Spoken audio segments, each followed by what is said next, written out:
Mr. Rice, we're ready when you are. All right, I'd like to call the meeting of the Pembroke School Board to order for the January 24th, 2023. If we could all please rise for the Pledge of Allegiance. Pledge of Allegiance to the flag of the United States of America and to the republic for which it stands, one nation, under God, indivisible, with liberty and justice for all. Mrs. Chairman, will you call the roll, please? Mrs. Bannis Clemens? Here. Ms. Batitsky? Here. Mrs. Blomgren? Here. Mrs. Chapin? She's going to be participating by phone. Mr. Cormack? Here. Mrs. Cullen? Here. Mr. Rice? Here. Mr. Russell? Here. And Mr. Wurs? Here. Thank you. First up, we'll start with public comment. According to Policy 903, public comment, which is limited to 3 minutes, should be directed to the presiding officer rather than individual board members, district employees, or members of the public. Confidentiality and privacy rights, specific comments regarding particular individuals must be communicated privately to the school board and superintendent via email at psdschoolboard@penridge.org. First up, we have Laura Foster. Now, when you come up, please name and municipality, please.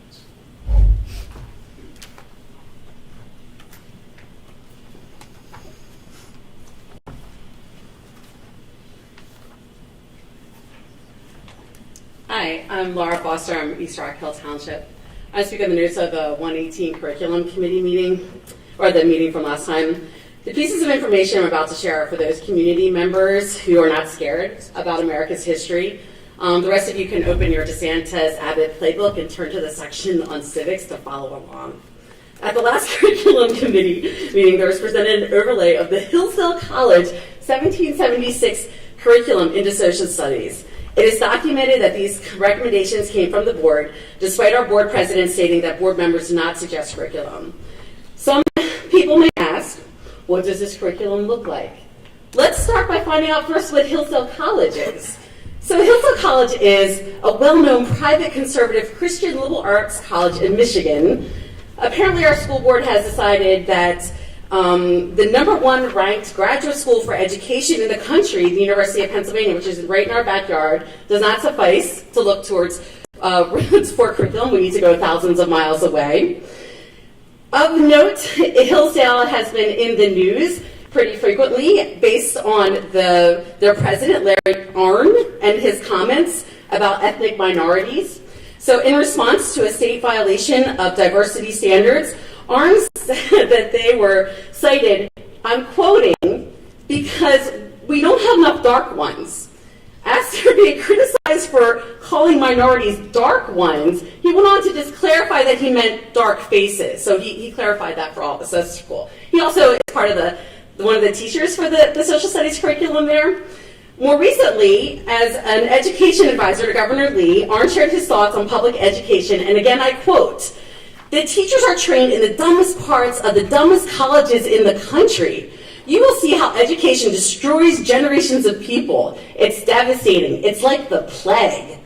We are going to try to demonstrate that you don't have to be an expert to educate a child because basically anybody can do it." Out of this foundation came the 1776 curriculum. Some highlights include saying that the civil rights movement is, quote, "an extreme ideology that assaults and undermines the American principle of equality." Now, I understand that this might be offensive to sensitive ears, so cover your ears. This is racist. This is racist curriculum that is trying to be put into our social studies curriculum. I know that these comments fall on deaf ears, that's fine, but I'll make a suggestion to you all. How about you stop wasting the time of our teachers trying to insert your Christian fundamentalist dogma? Maybe you should run for a Christian school next time and stay out of the public schools.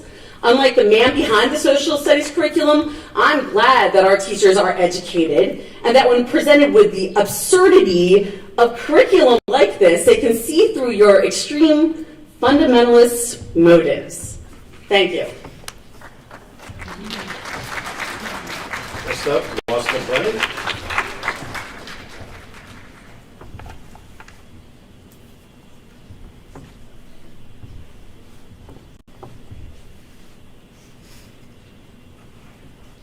Hello, Ross McLennan, Hilltown.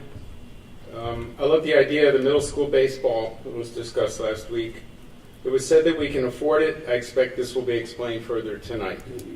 If it costs, say, $6,000 for the 60 players, that would be about $100 a player. I think that's great.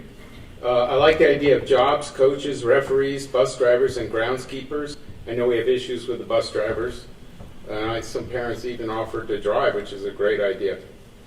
The problem that I had was at the end of a 5-hour meeting, it came up that the intro to art would go from $12 to $15. This is the cost out of our pockets.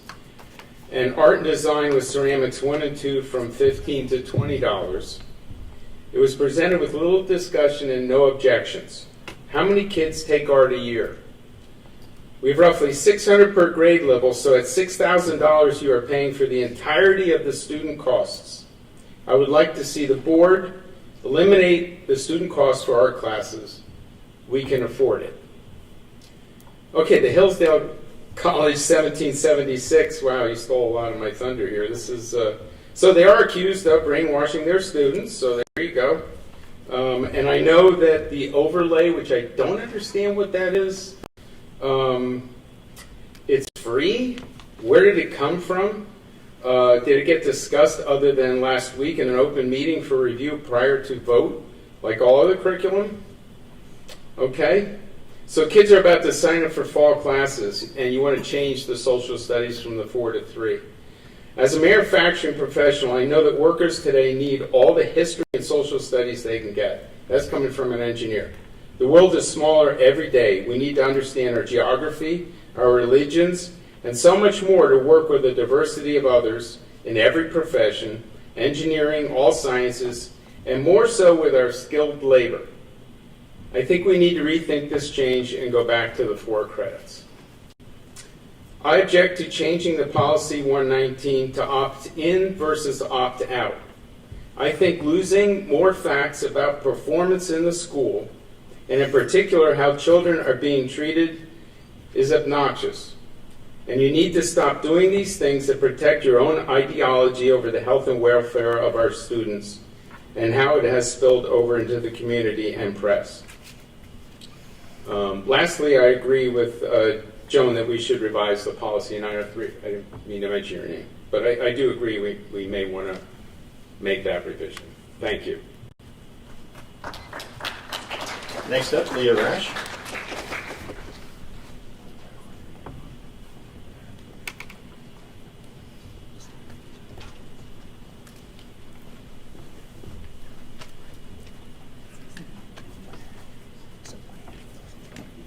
Leah Rash, Hilltown Township.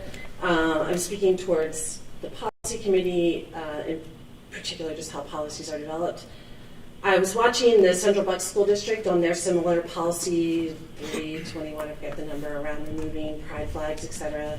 Saw a lot of the same passion from students and teachers being ignored by the board. But one person in particular really stuck out. I'm going to paraphrase what he said, but he was working with someone who graduated from Central Bucks who currently works at Yale's Education Studies program. They have a PhD there. And they were talking about the cultural wars in education, which is right where we are. This is a cultural war in education. The question is why liberals win the cultural wars even when they lose the election. It was found that conservatives succeed in cultural wedge issues to rally their base and win elections, but they always lose the cultural war.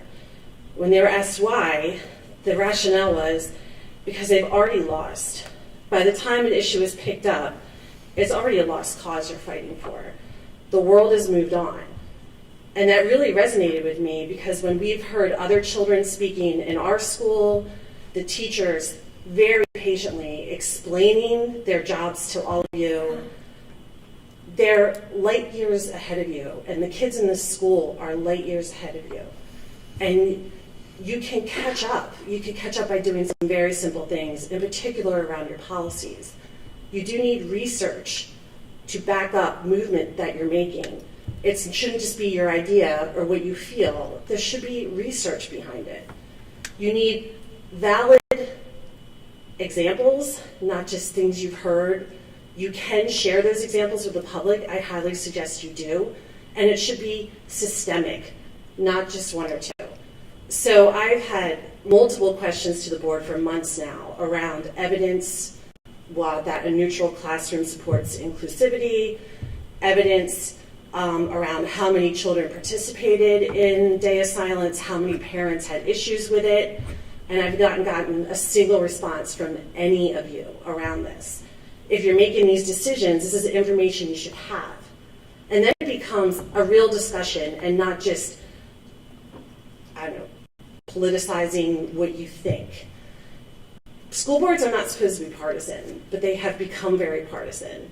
Your job is not to parent or be the spiritual leader of this community. Your job is to look out for the students in this school. You should be up to speed on current research, current educational practices, and you absolutely have to trust your experts. There's been a division recently, but it's because you're a castle on sand. So, good luck.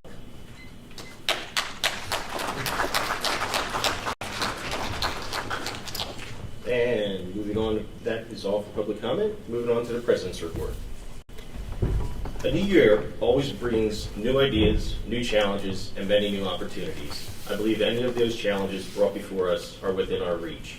We continue to share good ideas, which become great conversations and ultimately become success for our students and district. Our main goal should be to provide successful career pathways for each student. We should be focused on the choices that we can give each student, the goals they can focus on, and the option to redirect those pathways to another if they so desire. One of those shared ideas that blossomed into a great conversation is block scheduling. All members of the exploratory committee had the opportunity to visit with surrounding districts to hear from students, teachers, and administration.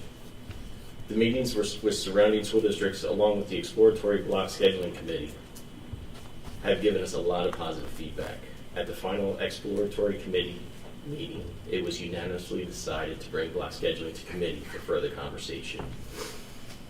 There are many positive things that will come with block scheduling. One of the biggest advantages I can see is the student-teacher relationships. It was clear to me that those relationships were better because of the extended time spent together in class every day. They were not rushed through class, forced to digest 7 classes of material each day, follow up with hours worth of homework. All will be done again each day, the rest of the week. The students seem to be less stressed, more focused on their classes, and had the support to follow their individual pathway. I am excited and looking forward to that committee conversation in February. There are a lot of topics on our plate for 2023. Those that come to mind: staff negotiations, continued fiscal responsibility alongside our numerous facilities projects, policy and curricular conversations, and most importantly, putting our students first. Our students should always remain the focal point. That is my report. Thank you. And on to the superintendent's report. Thank you, Mr. Rice. Thank you, Mr. McCullough. Good evening, everyone. First, we'd like to make you aware of our all-new Share Your PSD Great initiative. It continues to showcase students, staffs, and programs. We introduced it last month, the beginning of the program, but it has really taken off over the last 30 days or so. As you can see from the examples on the screen, we've had dozens of community members and staff members that have written in to share their PSD Great stories. Whether it's an inspiring or heartwarming story, or a creative outlet, or community service inside or outside of the school day, people are telling their stories through this program. Just want to remind you to take a look at those on our social media as well as our website. And also, you can fill one out in a Share Your PSDA Great form. It can be accessed from all of the school's web pages by clicking on the bottom or the button on the top of the page. Every few weeks, we update and share a couple of those stories through our social media. Next, we'd like to recognize and congratulate some impressive students who have excelled outside of the classroom by participating in state playoffs and/or competitions during the fall season. As we call your group, please come up to be recognized and have your picture taken. First up tonight is our 2022 Penn Ridge High School State Championship Marching Band. Under the direction of Mr. Kevin Fair, the Marching Rams won the Yankee Division with a score of 95.1. That is the highest score in program history and is also the highest score ever in the Yankee Division topping a record that had been held by North Penn since 1989. Let's congratulate the band.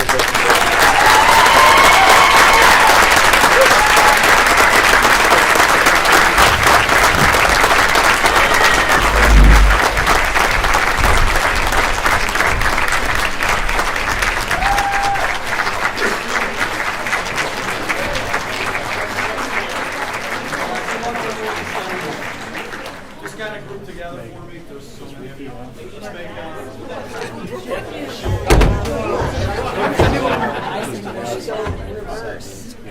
That's it. Kind of group together. Shift over this way. You got fun.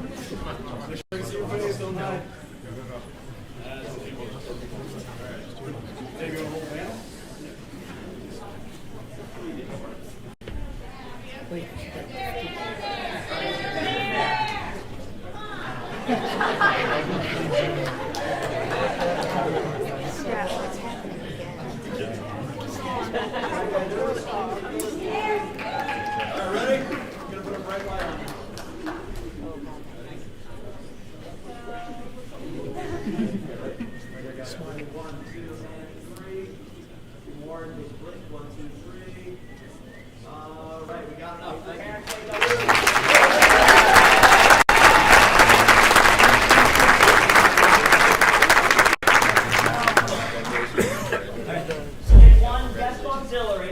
Color guard for those of you who don't follow band.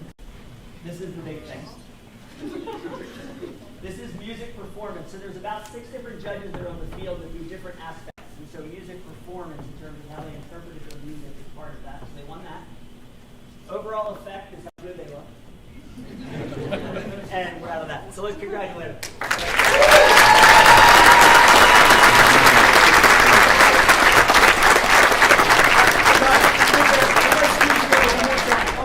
Come on in, you guys, come on in. That's it.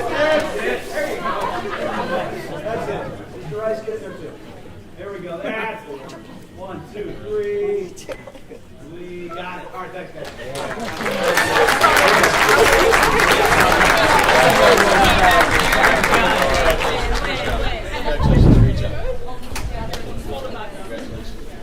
Now, I know this isn't about me, but one fun fact is I was an assistant band director in 1989 and was there, and North Penn was one of our competitors, and they basically kicked our butts that night.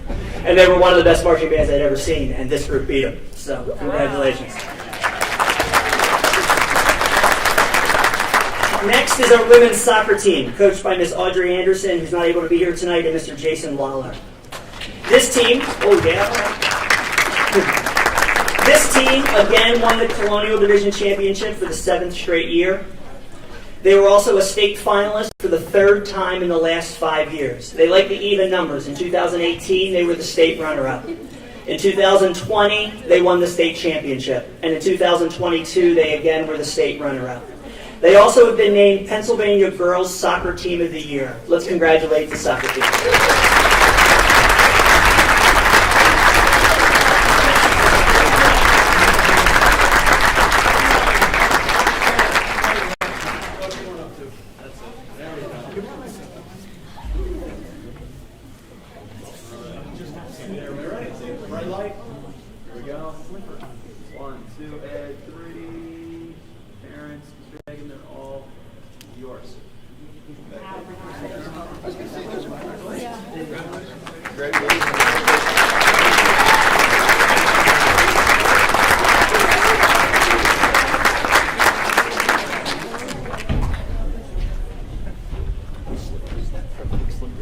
I'm going to do the next one down here.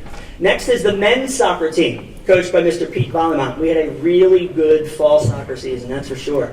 The boys' soccer team had their first state playoff berth in 25 years and their first state playoff win over Abington Heights. That earned them the Intelligencer Newspaper Team of the Year. And individually, Shane Velez was the league MVP, made Pennsylvania All-State, All-Region, All-American, was a Pennsylvania Soccer Coaches Player of the Year for boys soccer, and was nominated as one of the Gatorade Pennsylvania Player of the Year. Let's congratulate the men's soccer team.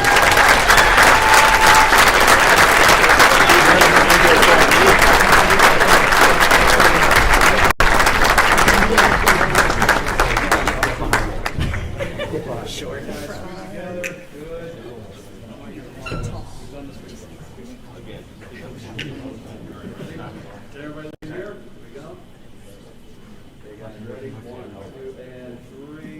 Thank you. 1, 2, 3. All right, let's get. Wait for parents. Wait for parents. Yep, just shake those dad.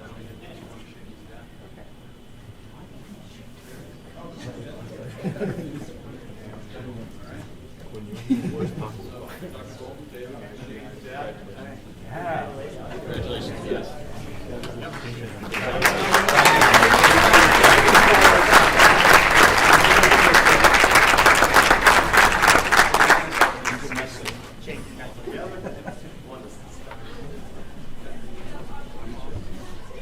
Hey guys, right here.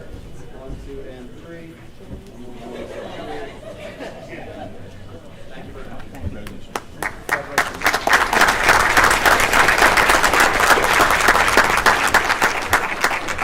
Next is our women's water polo team, coached by Mr. Jacob Graham.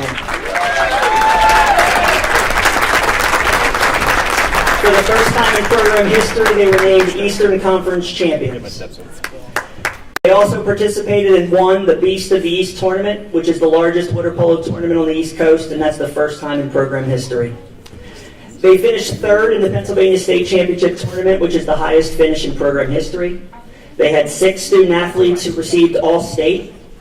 Addie Gargis and Allie Riccardi, first team All-State. Emily Myers and Caitlin Cuthbert, second team All-State. Ava Bessie and Lexi Holtz, third team All-State. And Coach Brandt was named the Water Polo Co-Coach of the Year for the second straight year. Let's congratulate them.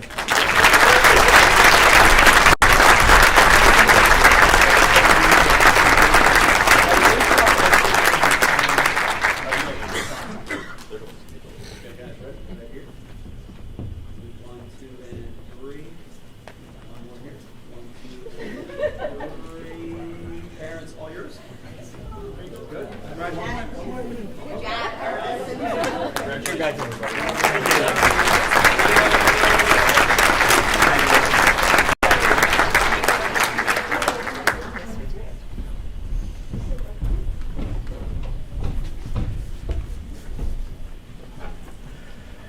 And now the women's cross-country team coached by Mr. Bill Smith. We had 2 student athletes who qualified for the PIAA State Championship in Hershey. Ashley Landis, who finished 22nd, and Nora Ridding, who finished 52nd. Let's congratulate them.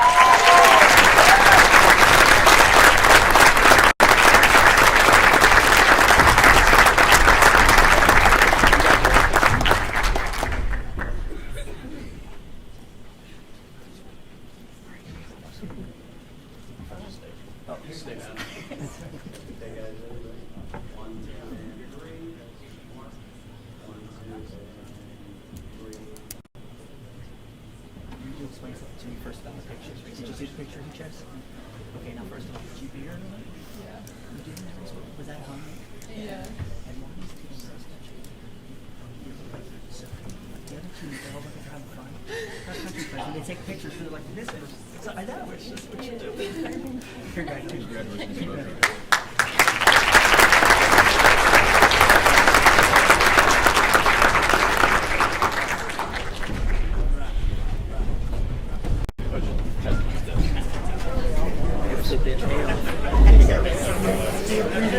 And 2 last noteworthy accomplishments from the world of sports. We need to congratulate both our women's volleyball team and our tennis teams who won the League Sportsmanship Awards for their performance and actions throughout the season. Congratulations to all of our students and teams recognized today.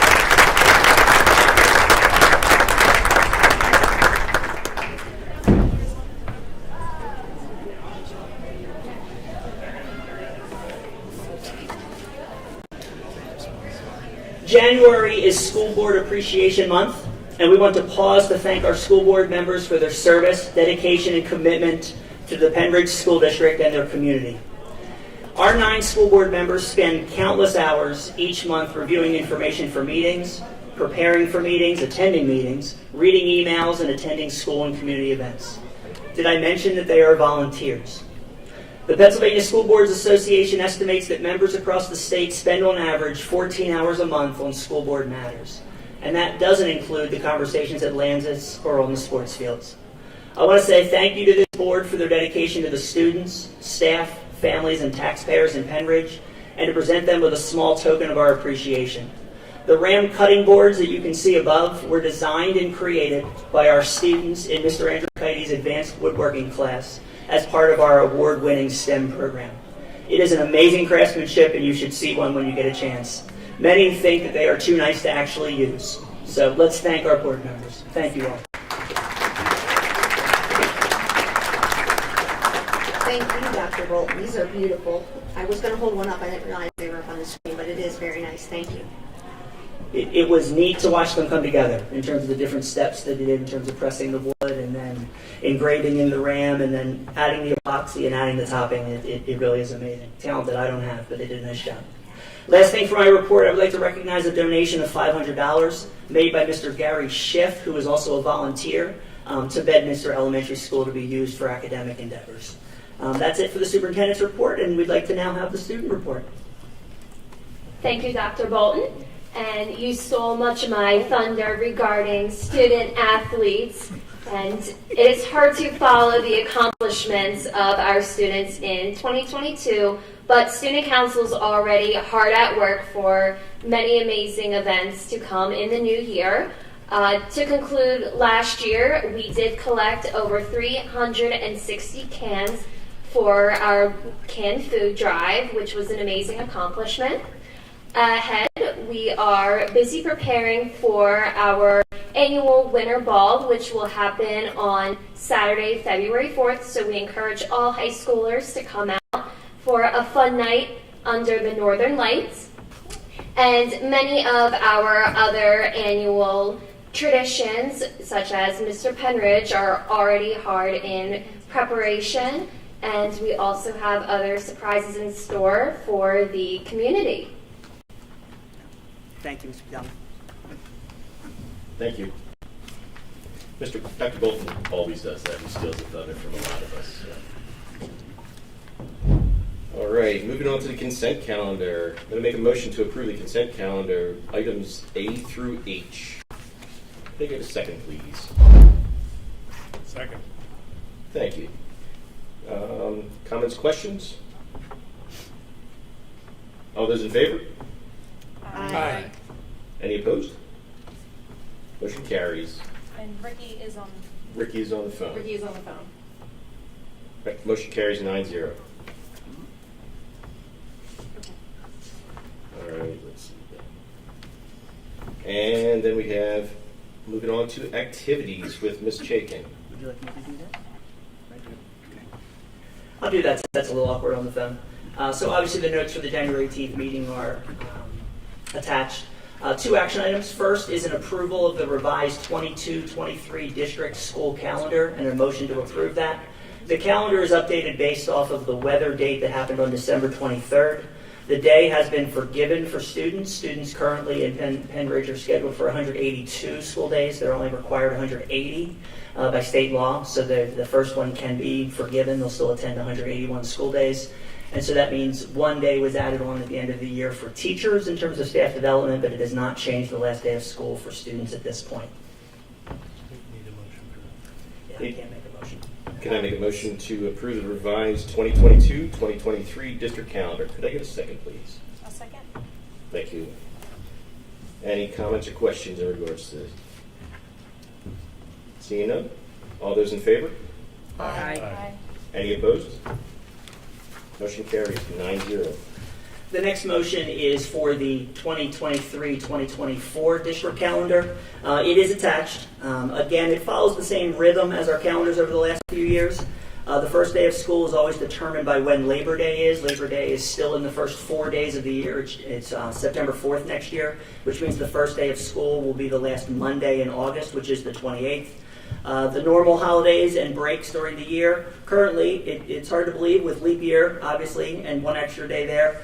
Tentatively, the final day for students would be June 5th, and the final day for staff would be June 6th, with 182 student days worked into the calendar. I'll make that motion. I will second it. Any comments or questions? All those in favor? Aye. Opposed? Motion carries 9-0. I just want to thank Dr. Robarczyk and the Act 48 committee for all of their work on the calendar, so I appreciate that. The next Activities Committee meeting is scheduled for Monday, February 6th. Next up, we have curriculum. Ms. Blomberg. All right, there are 3 action items. The first is to make a motion to approve the following curriculum improvement proposals, A through G. I'll second.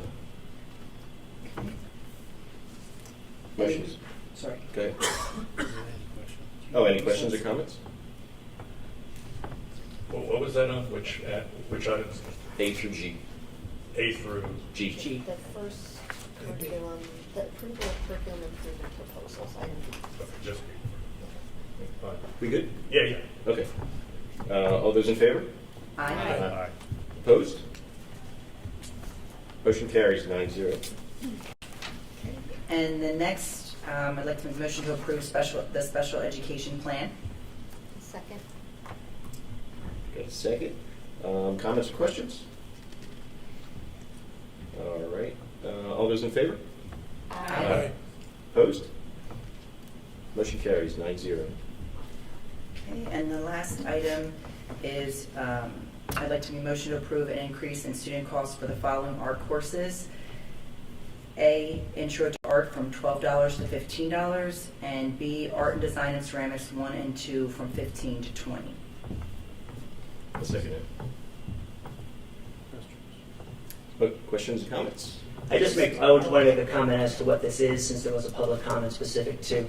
These are fees. We have a small number of courses that are consumable heavy, and so art courses, tech courses, where you're using a lot of supplies and consuming them for projects. And so there are costs associated with that the students incur. So this is not a cost that we're paying additional to. We obviously are providing all the supplies and the teacher and those types of things. But these are costs for the students. There are some in middle school and some in high school for, again, the consumable heavy courses. Thank you. All those in comments, questions? All those in favor? Aye. Aye. Opposed? Motion carries 9-0. Okay, and that's it for curriculum. The next curriculum committee meeting is scheduled for Monday, February 6th. Moving on to facilities, Mr. Cormack. Thank you, Mr. Rice. I want to move forward with approval of addendum for the original agreement number 003. Motion to approve addendum of the original agreement between the Penridge School District and Reynolds Energy Services, Inc. for energy services dated September 21st, 2020 in the amount of $115,980.61. Second. Got a motion and a second. Any comments or questions? All those in favor? Aye. Opposed? Motion carries 9-0. Your approval of the agreement for project management services. Motion to approve agreement between the Penridge School District and Reynolds Construction, LLC, doing business as Site Logics Construction Management for construction management services for 2023 site work phase 2, operations department garage, salt shed projects in the amount of $474,500. Second. Got a motion and a second. Any comments or questions? All those in favor? Aye. Opposed?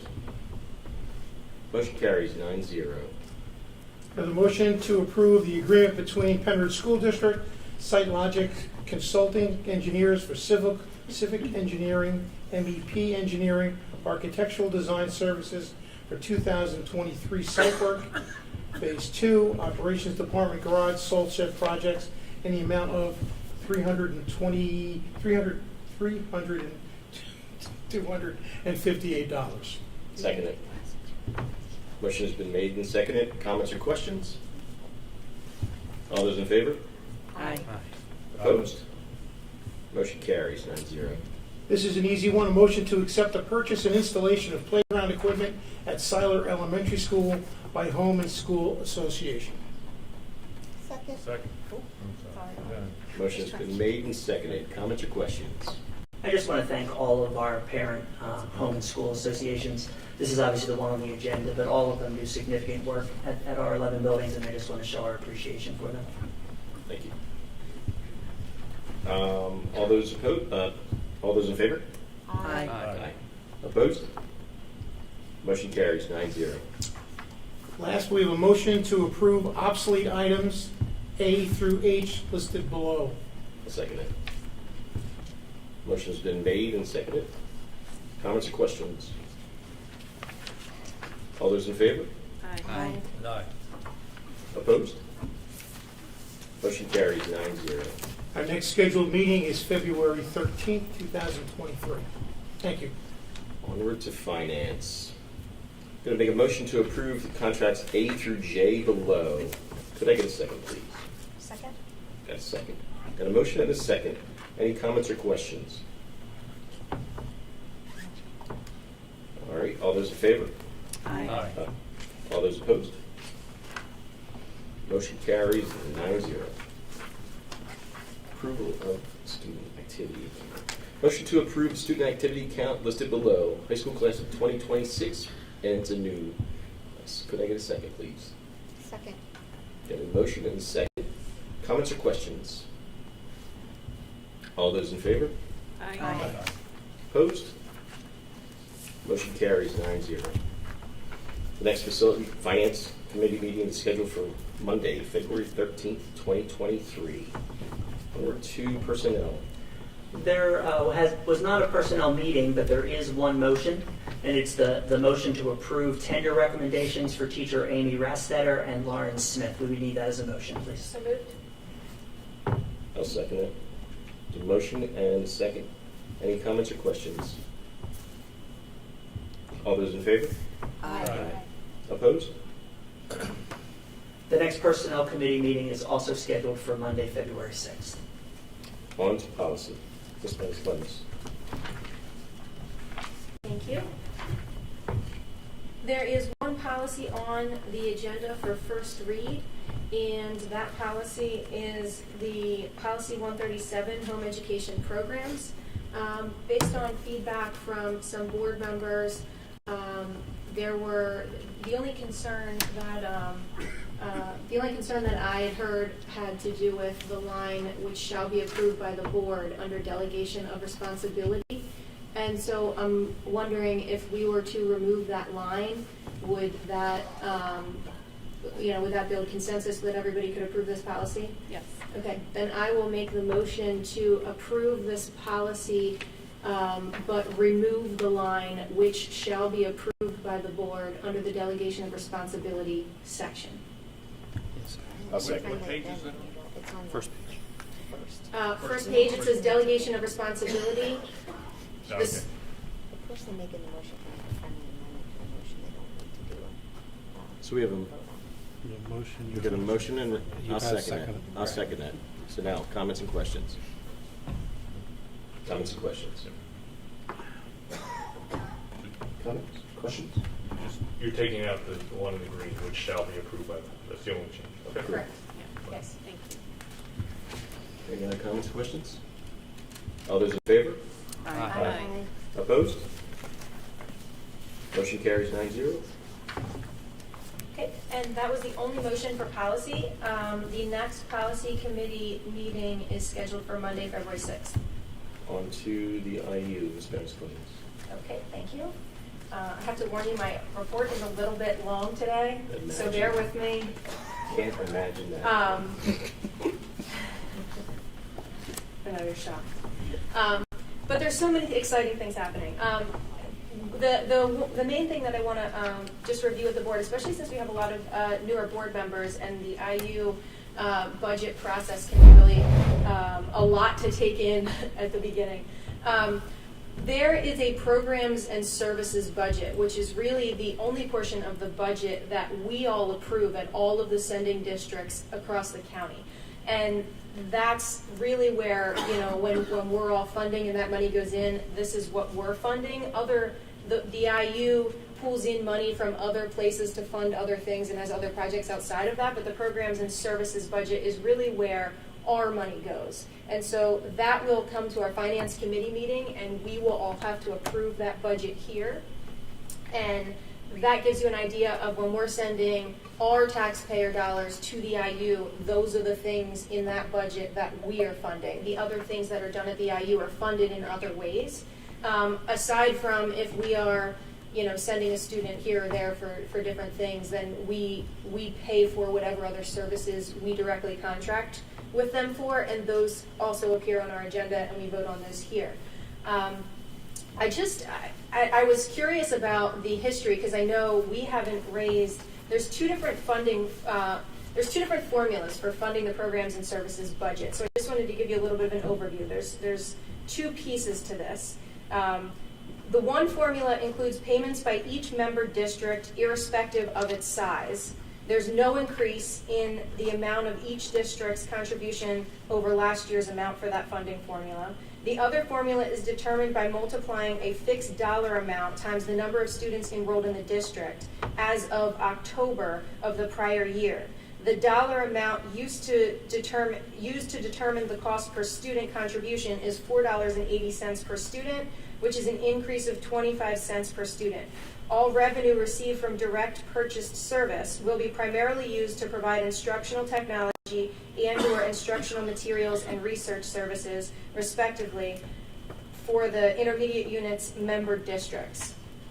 I got some information on the history of that amount, because I know that student rate has not been increased in a long time, and I wanted to know exactly how long that period of time was. It's actually 12 years, but it's got a more interesting history than that, so I wanted to share with you that from the 1996 to 1997 through 2009 to 2010 school years, the rate was $5.20 per student. In 2010 to 2011, the rate was reduced to $5.05 per student. In 2011 to 2012, the rate was reduced to $4.55 per student. The rate has remained at $4.55 until this proposed budget in 23-24. So that's 12 consecutive years of flat rates. For the 23-24 budget, the proposed rate went up that 25 cents that I just shared with you. And that rate adjustment reflects a trend of declining student enrollment in Bucks County. So when you think about that, you're spreading that out by the number of students, and the number of students has decreased significantly. That's why you're seeing an increase in that rate. In 2010 to 2011, when the rate was $5.05 per student, the budgeted enrollment was 92,213 students, equating to $465,676 in contributions per student to the budget. For the 23-24 budget, the budget projects student enrollment of 82,656, a decrease of 9,557 students countywide at a rate of $4.80, equating to $396,749 in contributions per student, a decrease in contributions to the budget of $68,927. The Programs and Services team works to adjust the budget expenditures accordingly each year in collaboration with the district stakeholders, and generates additional revenue to support the budget throughout entrepreneurial efforts. So they do pull in a lot of money from other places to supplement that as well. And so that's usually how you'll see that the budget keeps increasing, but the amount that we pay doesn't, because they're able to pull in money from other sources to be able to cover that.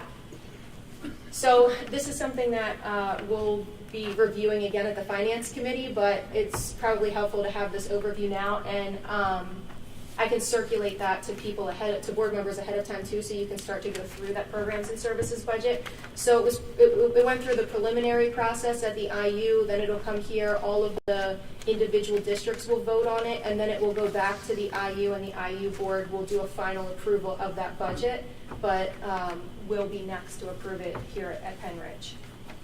Can I ask a question on that? Sure. What happens if we don't approve it? Like, has that ever happened, or is this pretty much a... I am not aware of an individual school district not. Yeah, I would think that would upset a lot of other people. Well, a little bit more than that, but we probably have to have an executive session or 5 about that. No, I'm not suggesting we do. No, I'm not suggesting No, I we do know that. that. I'm just wondering if It's a good question, yeah, no. I think probably the best scenario would be if there were different things that people were concerned about in the budget, to bring those things back and have that conversation, and hopefully try to get to a point where, it's something that we can all live with. And when you look through that budget, you'll get an idea of what we're funding with that money. While I'm on that topic of I think I'll go into the next piece that kind of ties into the budget a little bit. There have been conversations circulating about a certain issue that was, kind of being addressed with the right to know request, and it was a question that had arisen at the IU board meeting. So I wanted to kind of share that information here as well and help provide that information for the community. The Bucks County Intermediate Unit is the coordinator for Region 8 education of children and youth experiencing homelessness, which the acronym is ECHIA. So it serves 5 counties: Bucks County, Montgomery County, Delaware County, Northampton, and Lehigh counties. As the coordinator and grant holder, the Bucks County Intermediate Unit is really the facilitator for that organization, and so they're the ones who apply for any grants and facilitate that money to those other entities that are associated with ECHIA. And through that process, they received a federal grant from it was an ARP Homeless One grant. And there were some documents that were circulating online that had been obtained through a right to know request dealing with rainbow libraries that had been purchased with $10,000 of the $870,000 from that grant. So those documents that were circulating online were internal documents. Those were not documents that ever came to the board. I actually had found out about this through community members, and then was trying to look up and get more information because I hadn't heard of the rainbow libraries until that came up. So I was able to get a lot of this information to be able to answer those questions. But this is money. I just want to be clear that this money was a federal grant that they had applied for with those specific with specific categories, and then that money was facilitated to those other entities. None of the libraries went to any Bucks IU or sending district facilities. All of them were sent outside of those entities. And again, that was federal grant money. None of that was taxpayer dollars that was contributed. Again, our taxpayer dollars go through that programs and services budget, not to any of these other things. But by the nature of how we approve things, that wasn't something that came to us other than approving a grant for ECHIA and not the specific breakdown of that. And so that's something that we'll be seeing more detail on, and we've had a more recent grant where they were able to provide more detail so that we can make sure that we have that kind of information. I hope that hopefully answers some questions, but tying that to the programs and services budget might help with understanding where the money is coming from as well. There are a couple other things I just wanted to share. So there's a secondary transition options and resource fair that was held, 22nd annual secondary transition options and resources fair. It was open to students with special needs, their families, and educators interested in learning about navigating the transition process of these students to life after high school.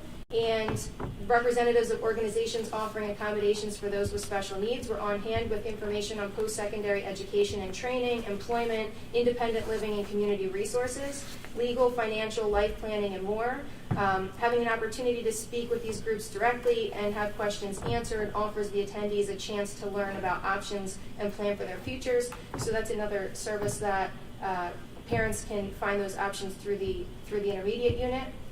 There's a travel training with Project Search. The Project Search Bucks student interns went to Philadelphia for travel training designed to prepare them to safely get to and from their future places of employment. Philadelphia provided a wide variety of travel experiences, from reading mass transit schedules and taking the train to using walking maps to make their way through the city. Students addressed busy intersections with lots of lights and signals to safely dealing with high vehicle and pedestrian traffic.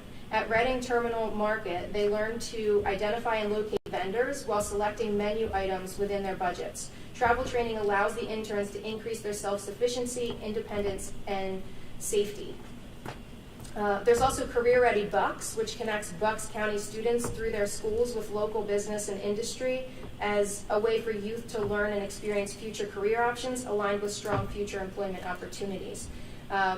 There's a lot of different activities and things going on and resources for, for community members.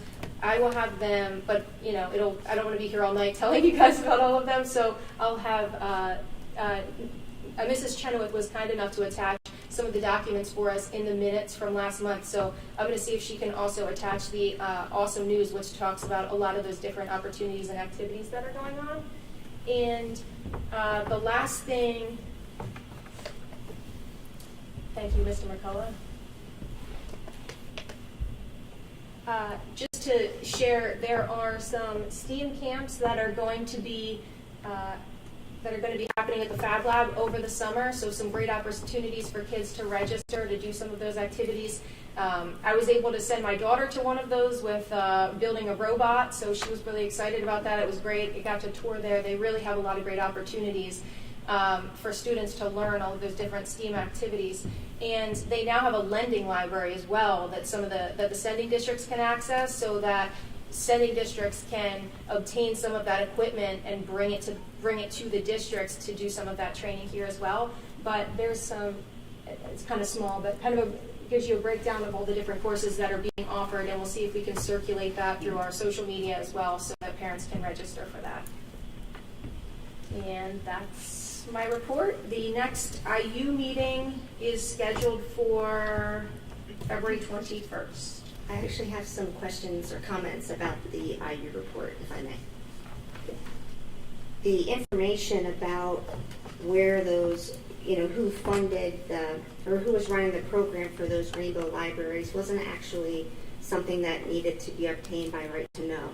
I was able to find it myself on the public information, the budget, the finance information at one of the IU meetings. And in it, you can see that the item, that the organization that was working with the IU to provide those books was GLSEN, which is a political activist group. And regardless of whether it's Penridge taxpayer money or not, I think that it's important that if we do something here in Penridge, which we have said, we don't welcome political activists into our schools, which I think is appropriate. We shouldn't have relationships that we support in our outside organizations, such as the IU. So that was, I think, the issue with that.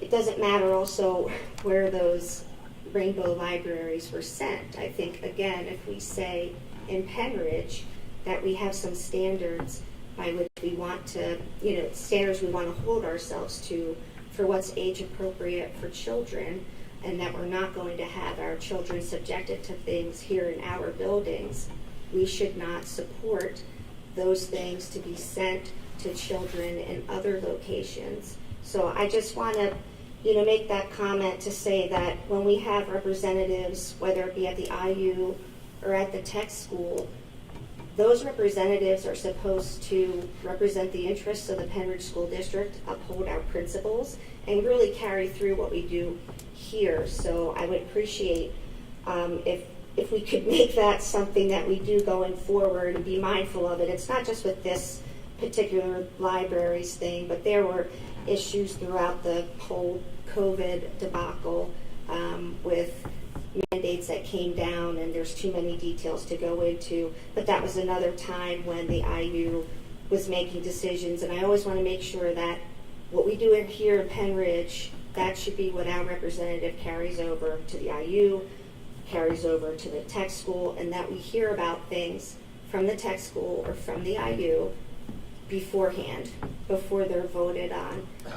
So I'm just pulling the tech school in now because that's the next report and I don't want to repeat myself. But in general terms, I'd like us to make a better effort to have better communication about what's going on at the tech school and at the IU, and allow the sending board to be consulted and give input so that we can have better outcomes on those two boards. And I'd also like to renew my request to have the IU meetings being broadcast, because as difficult as it is for people to come to our board meetings here, you can imagine that it's even more difficult for people to get down to Doylestown on a Tuesday evening to go to the IU meeting. So I think it would be good if they could broadcast their meetings the same way that we broadcast ours. I did pass on the suggestion about recording the meetings, but I didn't really get a lot of, I'll have to follow up because that would obviously be a decision that would be made across the whole IU board of the 13 different sending districts. As far as what you're saying with something being approved in advance, the grant that was voted on, if you read the motion and the attachments, there is literally no mention of that organization or Rainbow Libraries or anything like that. It talks about ACIA, it talks about serving the homeless, and it talks about, things that apply to homelessness. If I can pull it up and read it at the next meeting, I don't want to take a lot of time, but I can read to you. Let me finish. So that paragraph that was there, it did not mention any of those things, but I'd be happy to read what the grant said. That's what was approved in advance. I think what you're referring to is after things get approved, there's a bills list, which is really just a long 8-point font bills list of every charge from Amazon to everything that goes through, and that's after a purchase has already been made. That's when you're paying the bills for things that you already agreed to do in the first place. And in a long bills list, there's a charge in there that lists GLSEN and $10,000, which I found, again, after this whole thing was brought to our attention. I didn't even know, honestly, what that organization was or what that charge was for. But you're talking about a bills list. This was a year and a half ago. The bills list just lists every single charge that's ever been, there's no way of knowing what all of those charges are or where they're going. We do the same thing here, and we approve things in the bills list all the time. And I'm sure that if you went through and looked at, in fact, I could go through it and show a lot of things that were approved over the last 7 years, that, again, were charges that you have to pay the bill. So there are definitely charges in there that I think if you looked at them later, you would say that's not something that you necessarily would have agreed to charge in the first place. But I won't get into those examples. Well, with all due respect, though, just a few months ago we had conversations about library books, and there were comments made about how our employees, for example, should have caught this, or they should be more responsible. So all I'm saying is that the standard that we hold others to, that we hold ourselves to, and it was publicly available information, and in general terms, I would appreciate it if our representatives to outside boards that we send carry over what we do here to those boards. Now it's known. Maybe a year and a half ago you didn't know what GLSEN is, but now we know, and there's currently some associations that the IU has with, an organization that we decided to remove from our list of referrals because nothing could be verified about how they protect children's identity and their physical safety. So that's the Rainbow Room, and it's in the news right now. Now it's national news because some of the questionable practices there. So my point is that we need to make sure, and now we here at Penn Ridge have said we want certain things not to be done in our schools. Coordinating, having relationships with political activists is one of those things. And, now that I remembered to mention the Rainbow Room, I would appreciate if the IU could do the same thing that Penn Ridge has done, which is to stop referring students from, the IU that come through your system. Stop referring them to that organization until and unless we can get actual straight answers about the practices that they employ to protect children, which we are all responsible for doing in any youth organization, in public schools, private schools, you name it. And for some reason, that organization will not provide that information. So I think that the IU should consider seriously, if you still have that relationship, which I think you do, that you discontinue it. My understanding is that the IU does not send kids to the Rainbow Room or have a relationship. Well, with the Rainbow Room. I don't know But- how current. I mean, the last thing that I saw was from 2020, so I don't know if you still do, but certainly at that time there is an email where a student is referred to Marlene Cray, who is the Rainbow Room founder, director, what have you. So, if there's any sort of referrals happening, again, I would just appreciate if that's looked into, see if there's any current relationship of referrals going on, and the IU should take action to end them. I'm also interested in the request to have the meetings recorded. I attended the last one, and it is a little more complex to get there, and that particular meeting started 30 minutes late, so it made it difficult. So, and they are on Zoom, so it would seem like it'd be a matter of pressing a broadcast button or something. I agree. So. I mean, if we're recording, showing to the public, they should also. Is there, I know you were going to say that you already brought it up, Megan, but some of the other requests that they're asking, board members can email as well to the IU, so that might be helpful to, instead of not just you recommending it, like Ms. Collins, Vicky, if you guys want to email, I think that would be helpful too, maybe to try to get it going. And I just, I know that some of the concerns in the community were that it was taxpayer dollars, so I think that's a good clear up. And I just want to say that in this, like, lessons must be learned for all of us, at all ages. And I feel like this is a moment where it's like looking back, I asked myself, if I was representative, would I have caught that? So it's always something good to just take pause and moving forward, just something to, make sure that we continue to look into and do our best with our time and things like that. Could we just get confirmation then that we can deal with the IU directly and not through our representative on the board? Because it seems like it would go through our representative as opposed to all of us emailing the IU. So are you suggesting that we can... I'm sorry? I'm just saying it might be helpful, like, it can go through our representative, but as well as getting others. Like, I don't know if there's a point person. I don't know if there's another person besides a representative that it would help to send an email to. Just the more voices, the more recommendation. I don't see why that would hurt. I would only think that that would help.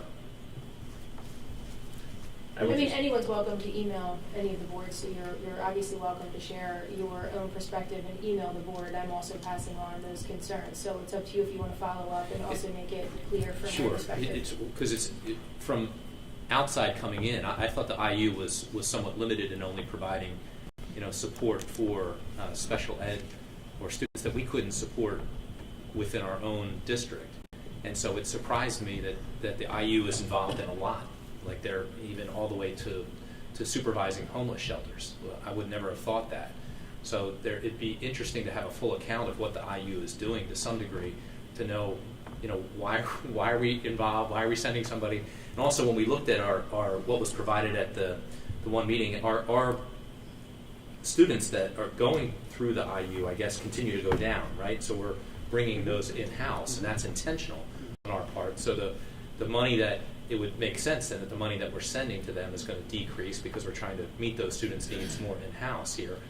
Right? Hold on. I think what you're missing is this is based on the total number of students we have, not the total number of students we're sending. So this is different than if you're purchasing a service. Like, say you have a kid who has a hearing impairment and you're sending them to the IU for those services. You would be paying for that student for those services, which is separate and outside of the programs and services budget. The programs and services budget is really the different school districts paying in for common services that are offered, and the way the funding formula is designed, it's based on the total number of students you have in a district, not the number you're sending there. So that's what helpful you're saying to know, is, right? Yeah, because as it's decreasing, you're thinking, well, but it may be helpful for, at least it would be helpful for me, and maybe I'll deal with this outside this meeting, but to get an accounting of what our money is being used for, so that if we're sending the same amount, but we're having less and less kids, but we're getting charged for all the students that we have within the school district, then it seems like there should be a reduction for what we're paying in because we're not getting all the, unless there's other services that are being provided. So like, for example, if we were sending let's say we were sending 200 kids to the IU last year, and this year, these are crazy numbers. It looks like, I mean, Not 18 is what it says this year. Well, Last right. year it was 27. Okay, so you're only paying for those 18. You're not paying for those 27. You're paying for the services that those kids are obtaining. But that's a separate thing than the programs and services budget, where you're paying a rate for everyone. So I guess it would be helpful to know what encompasses, what are the services that are in the programs and services budget? And that's in the budget you're going to be approving. That's going to come to the finance committee meeting next. So But you will get that budget and that breakdown and see everything that is being budgeted for in that budget. But it sounded like it's almost like similar to what the tech school was. They presented to us an unbalanced budget last time. And we said, can't you balance the budget if you're going to present it to us? Do we have any say in the budget that comes to us, or is it basically, accept this, we've put it through? I think this was what Ron's point was. Well, the only thing I would like to learn more about the IU too. Maybe I don't think this is the right place, but I mean they provide our a meetings lot are of open, different. so you can come. They provide a lot of help to our school in so many different ways. I'm not sure I understand it very well. I know you do, maybe, but maybe we can. Because if I get a budget and it has all this on there, I really can't interpret and see what's bad and what's good in a budget where I know nothing about what they're doing. So if there's a way for us to learn more about what they do, I would love to participate in it.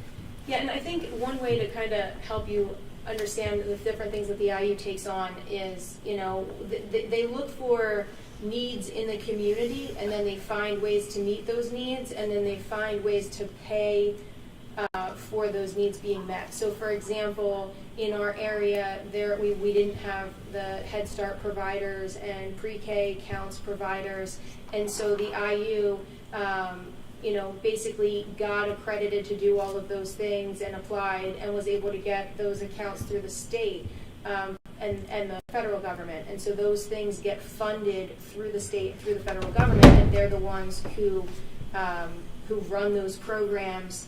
And those things we don't pay for. Those are the things that either paying for with those government funds. But it's things like that, like different adult services. They basically, whenever there's kind of a need, a countywide need, they look for, okay, how can we help service more people, and how can we pool in money to pay for us servicing more people? I think what they do is great. I'm not trying to minimize that. I'm just wondering what the relationship is with the school district and the IU. What are the services that they're providing that we have to provide, and therefore we need to pay them to provide it because we would otherwise be providing it. So I think it's great that they're involved in all sorts of different things, to some degree, but I just think there needs to be some clarity as to what our funds are being utilized for. And that's this. So this is what our funds are used for, which is what you're going to see, which I can email all of you, which is the breakdown of this is what those funds go to. And then the other funds that come directly from us are on a per student basis of different programs that we are utilizing and kids that we're sending, and then it's the cost of that particular program for that group.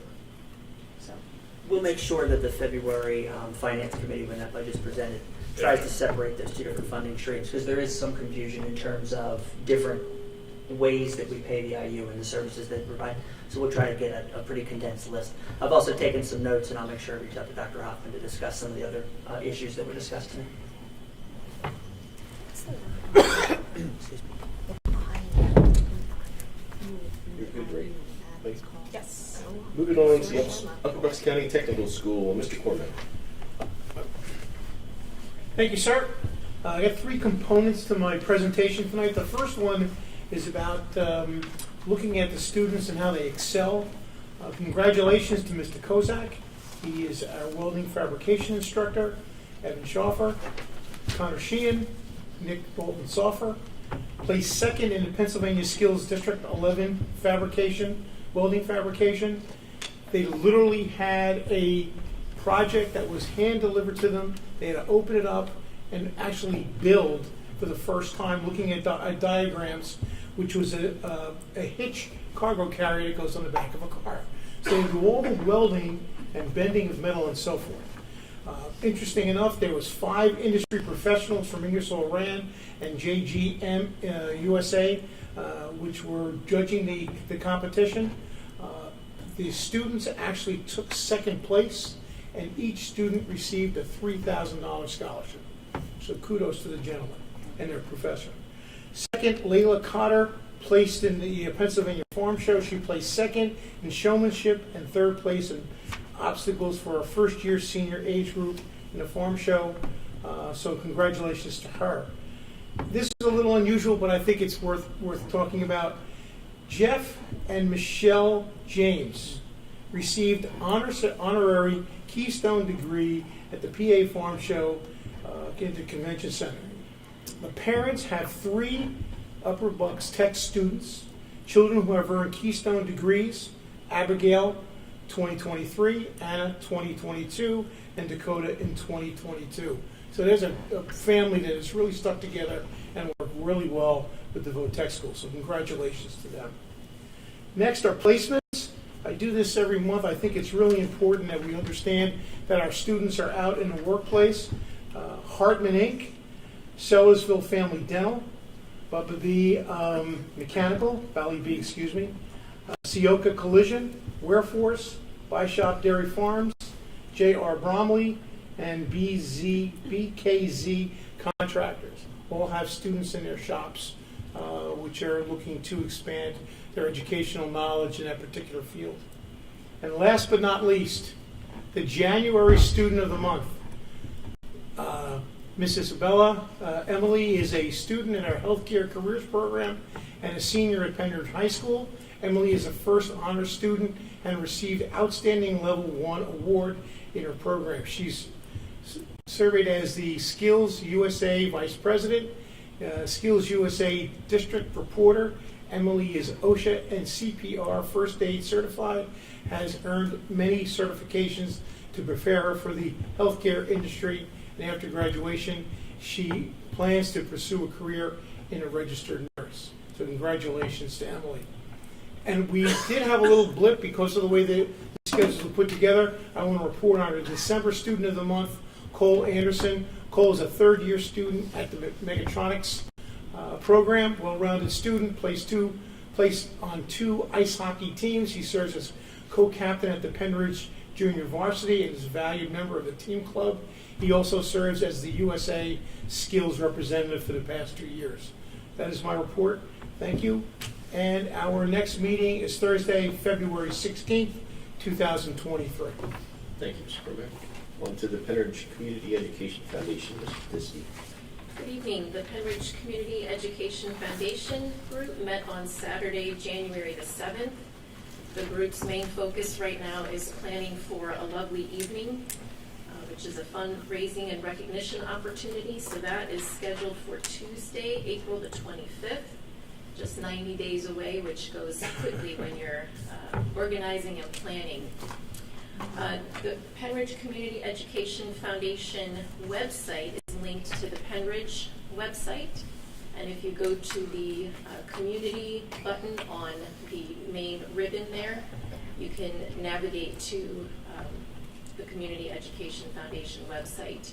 Last week, an email went out to the community asking for nominees for the PCEF Friends of Education. That award will be presented at a lovely evening. Nominees can be teachers, coaches, administrators, support staff, or members of the community who have enhanced the education of students through hard work, dedication, or longevity.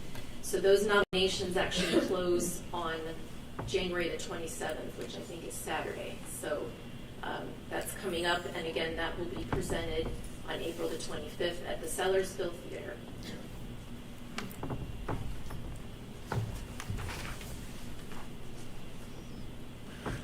That's it. Oh, I did miss the next meeting is scheduled for Thursday, February the 2nd. Thank you. I have a question on this, and this just ties in with what we learned at the IU recently. But the Community Foundation, what do they provide back to the school district itself, like financially? What does the Community Foundation provide back to the school? So there was some discussion about scholarships that they fundraise for and then award back to graduating seniors at the end of the year. There's a handful of them that they fundraise money for. Didn't they also do grants for the teachers? Many grants that they applied for. We approved some last year. That's the biggest money. All of the money that is raised through the PCEF comes back into the school district. And I think that's really important because we had a lot of and this is just for the community as well as confirming what my knowledge is, which may be limited. But we see a lot of advertisement for private schools and the EITC so that you can designate your income tax to stay local if you chose to send it to a particular private school that you wanted. But the EITC can also be sent to our community foundation, correct? So as opposed to sending our dollars, your personal income tax dollars, to Harrisburg where they distribute it around the state, you could designate to go your EITC, your local, your state tax, your income tax, and have it go to the foundation, and then it would stay local within our Penridge community, which is a pretty huge deal. Yeah, so we should probably make sure that that's known. So, Mr. Russell, just to be clear, it is a big deal, and it is potentially a source for those people who are interested in doing stuff. Before people start sending us checks, the EITC program is usually, it has to be tied to a particular project that is qualifying under the EITC regulations. So, for instance, my school district did a TV studio, and solicited people to especially businesses who were interested to provide money for that qualifying project. I would encourage Ms. Paticki and the PCEF and the board to take a deeper look into the EITC credit. I'm pretty sure Mr. Daubert is writing furiously because it takes money off of his budget, and look at projects that would qualify, to get them qualified, because I do think that there's an exceptional amount of potential in that if it's aligned with kind of the right project or something that's interesting to people. So STEM, technology, things like that, if that makes any sense. No, that would be great. I know that this is something that back when I was going to the PCEF meetings, it's something that the PCEF group has wanted to pursue for a long time, but they need help. So this is again another opportunity for people in the community. If you want to join PCEF, they're eager always to have new members. How does that budget come? I didn't get that part about how it comes out of our budget. Like What I'm saying is that if there's an EITC project for a new TV studio, which would be built in the school and supported by monies raised by PCEF for that particular project, it's something that Mr. Daubert doesn't have to pay for his budget. And so I don't know Mr. Daubert well. I know well enough to know that anytime he can offload an expense to somewhere else, he's okay with that. He even occasionally cracks a smile about it. So I'm all for that, and that's what I think. That's I kind of wanted to provide some context for it, because I think Mr. Russell is on to something, and I think it is worth considering. All good? More comments, questions? All right, thank you, Mr. Paticki. Moving on to old business, any old business? Actually, I'd like to make a comment on old business. So. Okay.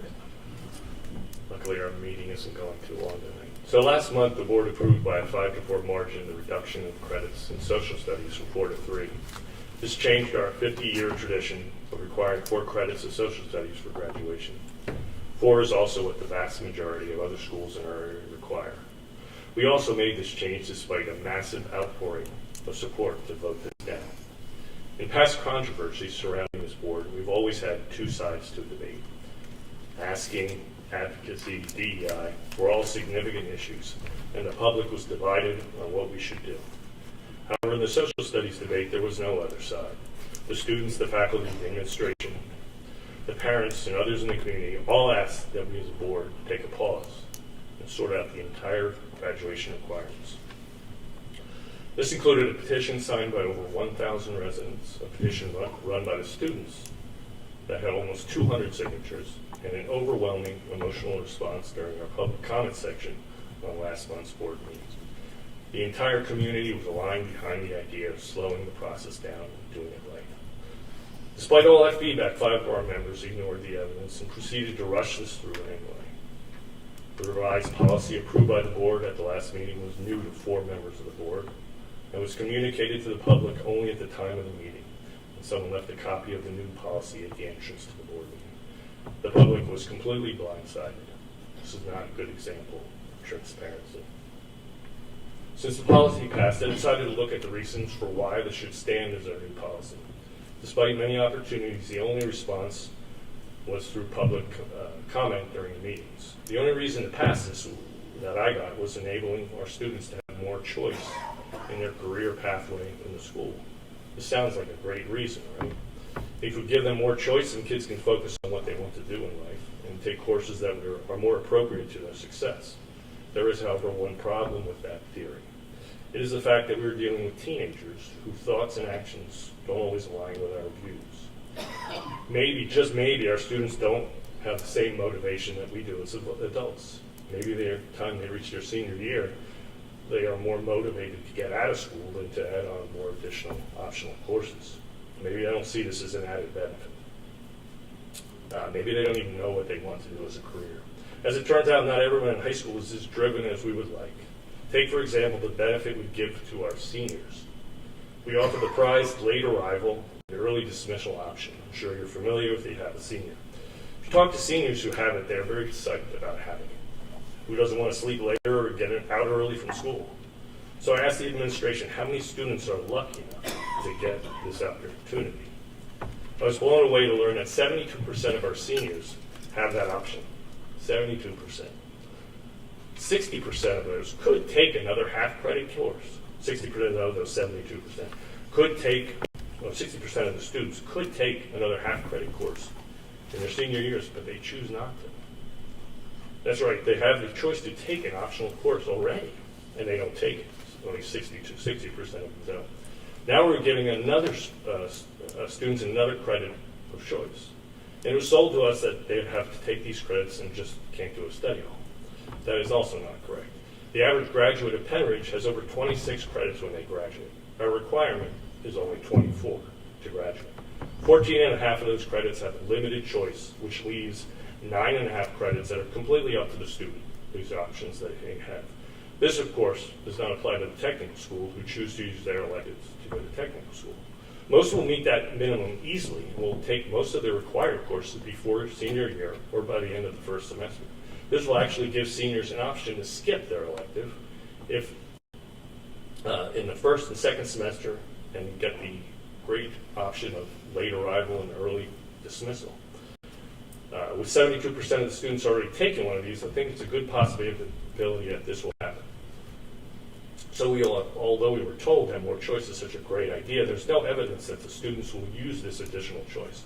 In reality, this will most likely lower our standards and with it our rankings, which no one wants. There are other reasons why this decision is a mistake. There's a current problem where a student can take a course and drop it without penalty. Currently, you can drop it at any time with no repercussions. Next year, I believe it will be have to drop it in the first week. So a student could register for a course, which they're required to do, drop it, and then not have to use that credit for graduation because they have enough.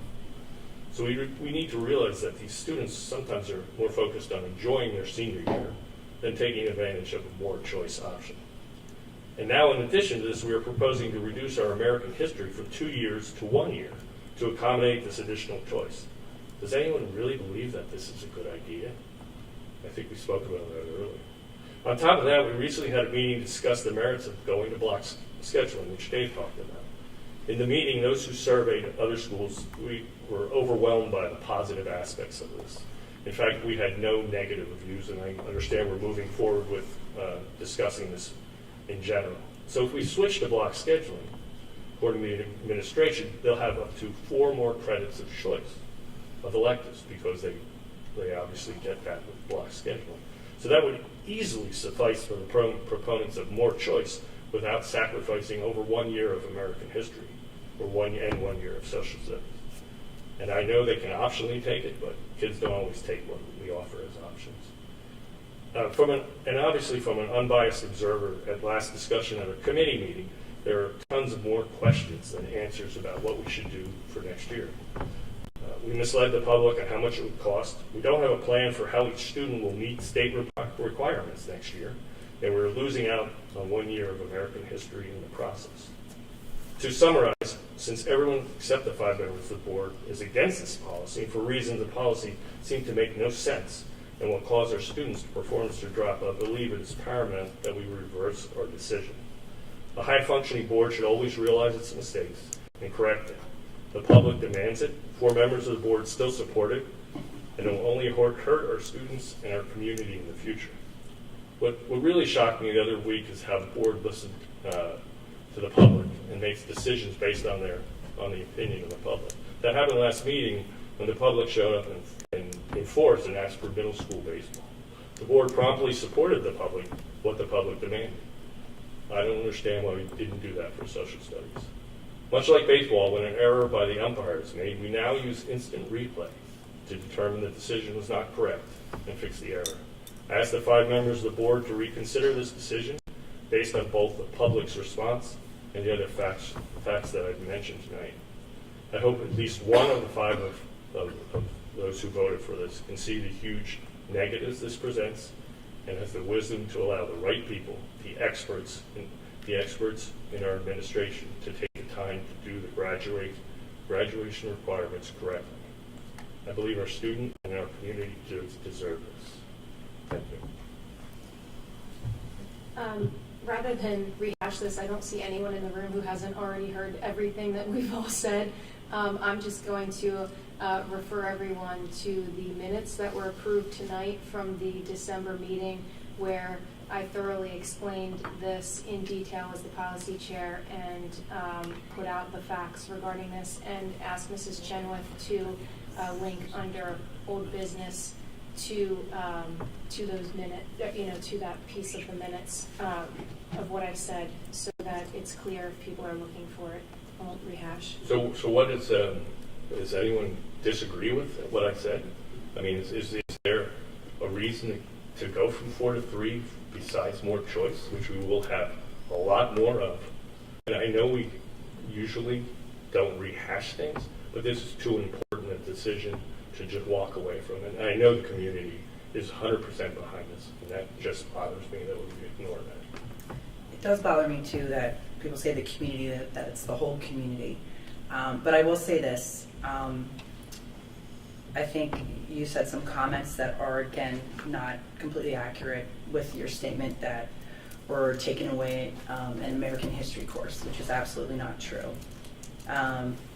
The American history courses are staying in effect 8th, 9th, and 10th, and then keeping the world with 11th.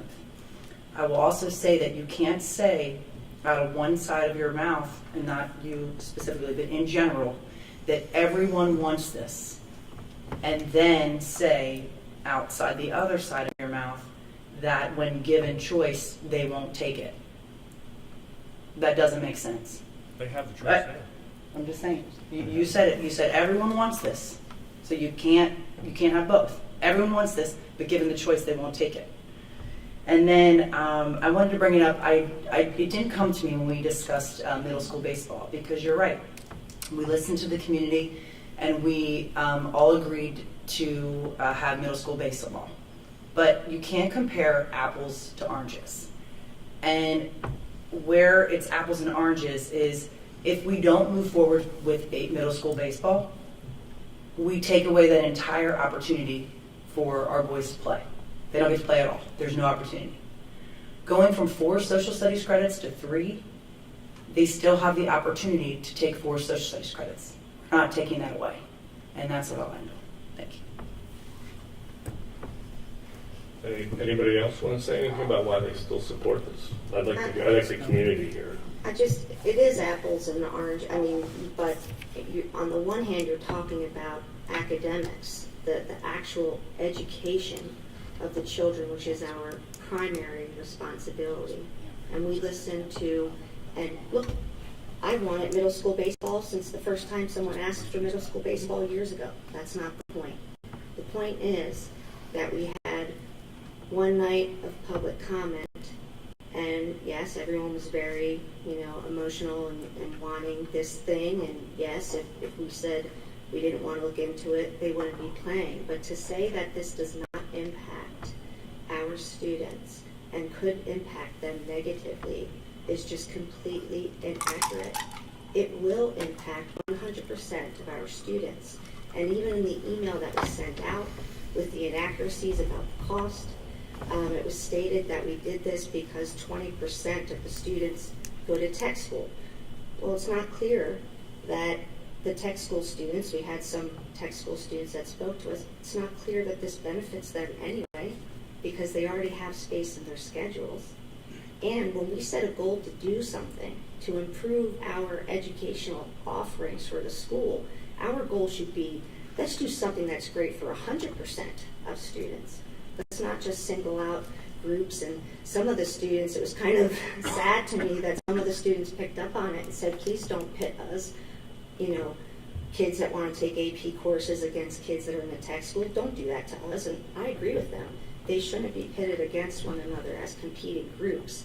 But again, to say that this doesn't impact our students, that it's not going to change anything, it's not going to cost anything, those statements are inaccurate, and simply pointing back to inaccurate statements doesn't really address the problem. Again, it's frustrating when people continue to put out blatantly false information, and the facts are clear. We've gone over the facts.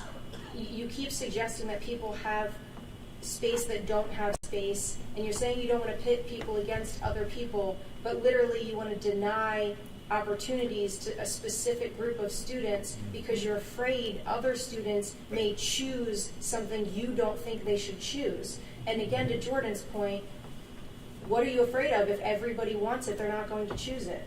Everybody Megan, can still choose exactly what they want. There actually are changes. We talked about this at the last meeting.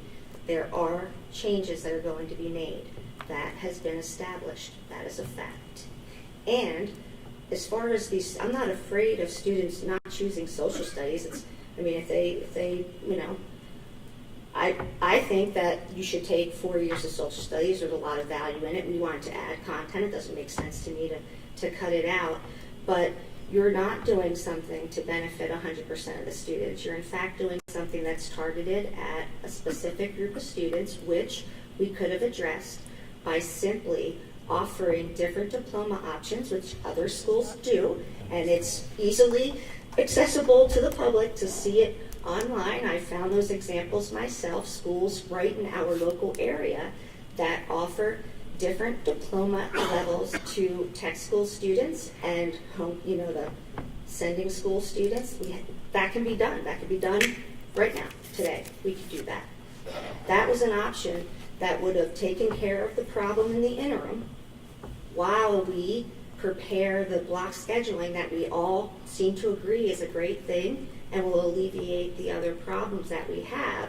And when you say that it's not true that these children, the students already have choices in their schedule, it's been asked and answered on a number of occasions. We've asked if tech school students currently can't fit in their credits, and Dr. Bolton has shown us the percentages of students that currently have space in their schedules. So, those are facts, and I'm not going to belabor the point, but I do think that Ron did make a good point. Just because something was done doesn't mean that with the benefit of time, you can't look back and say, you know what, maybe those scores of people that came and talked to us from all different stakeholder groups, maybe there's some merit in listening to what they have to say, taking the option of how we can fix this immediate problem right now today, and allowing the block scheduling to come through and fix it permanently. One comment I'll just make briefly that I was reminded of last week when we were looking at the district data report was a reminder of how many students are enrolled in the tech school, and it's about 20% of the high school population. And I remember when Mr. Wers was appointed, a couple of board members commented on appreciating in his application that he talked about looking at the 80% of the students and not overlooking those and only focusing on some of the smaller groups. And it seems like this decision, the graduation requirements decision, is focused on the 20% of the high school population. So I was reminded of that last week. Anything else on the new business? Okay. No more comments. No more comments. All right, moving on to public comment. We do not have any public comments signed up for the second part of the evening. Announcements. Our next school board meeting will be held Monday, February 27th, 2023. And with that, I will make a motion for adjournment. Can I get a second? Second.